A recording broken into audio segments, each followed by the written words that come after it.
여기서 이번 지방선거 투표율부터 개표 상황, 결과에 따른 향후 권력 지형도까지 자세히 분석해 드리겠습니다. 이번에는 서울시청 연결해서 이 시각 투표율과 또 후보 캠프 분위기 살펴보겠습니다. 오세훈 후보가 4선에 오를지, 송영길 후보가 역전에 성공할지 주목됩니다. 김대근 앵커, 김승환 기자 전해주세요. 네, 저희는 서울시청 앞에 마련된 YTN 특별 스튜디오에서 6일 지방선거 상황 전해드리고 있는데요. 선거 관련 내용 정치부 김승환 기자와 얘기해 보겠습니다. 자, 김승환 기자, 이제 일반 유권자들 투표는 끝났고요. 코로나19에 확진된 분들의 투표가 이제 시작이 되는 그런 상황입니다. 네. 자, 오늘 결과 일단 전체 광역단체장 가운데 국민의힘과 민주당이 몇 석씩 차지할까 이게 궁금한데요. 네, 일단 국민의힘은 17개 단체장 가운데 89건 승리를 목표로 하고 있습니다. 김기현 공동선대위원장은 수도권과 중부권 등 상당수 지역에서 박빙이라면서 100에서 200표 차이의 아슬아슬한 승부가 될 것으로 전망하고 있습니다. 네, 민주당 같은 경우엔 전망치를 좀 낮춰왔던 것 같아요. 네, 민주당은 선거 초반 8곳 정도를 바라봤었는데 이제 목표치를 조금 낮췄습니다. 기존 텃밭인 호남의 격전지 한두 곳을 더한 5-6곳을 이겨도 선방이다 이렇게 보고 있습니다. 네, 자 그럼 이제 범위를 좀 좁혀서요. 서울시장 선거 상황 어떤지 살펴보겠습니다.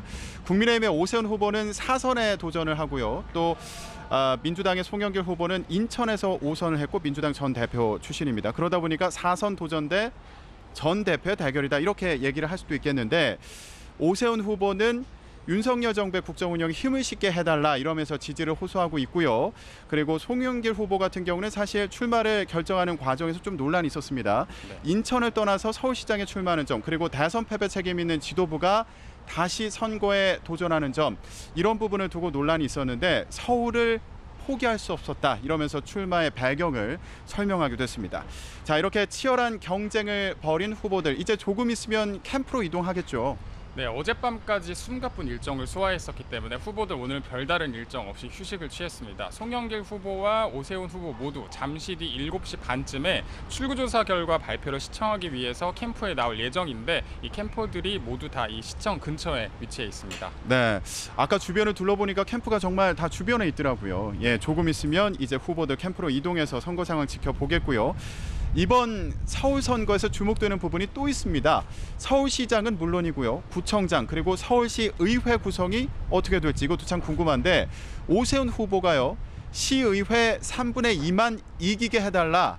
그동안 서러웠다. 이런 얘기를 했더라고요. 이게 어떤 배경이 있는 겁니까? 네, 그동안엔 압도적인 민주당의 우세 의회 구조 속에서 서울시장이 하는 사업이 번번이 막혔기 때문에 하는 말입니다. 지난해 서울시장 보궐 전까지만 해도 서울은 구청장, 시의회 전부 다 파랗게 물들었다 이렇게 표현을 했었는데요. 4년 전 지방선거에서 모든 구에서 박원순 후보가 앞섰었고 구청장도 서초구를 빼고는 모두 민주당의 석권, 시의회 비율만 봐도 민주당이 90%를 넘었기 때문입니다.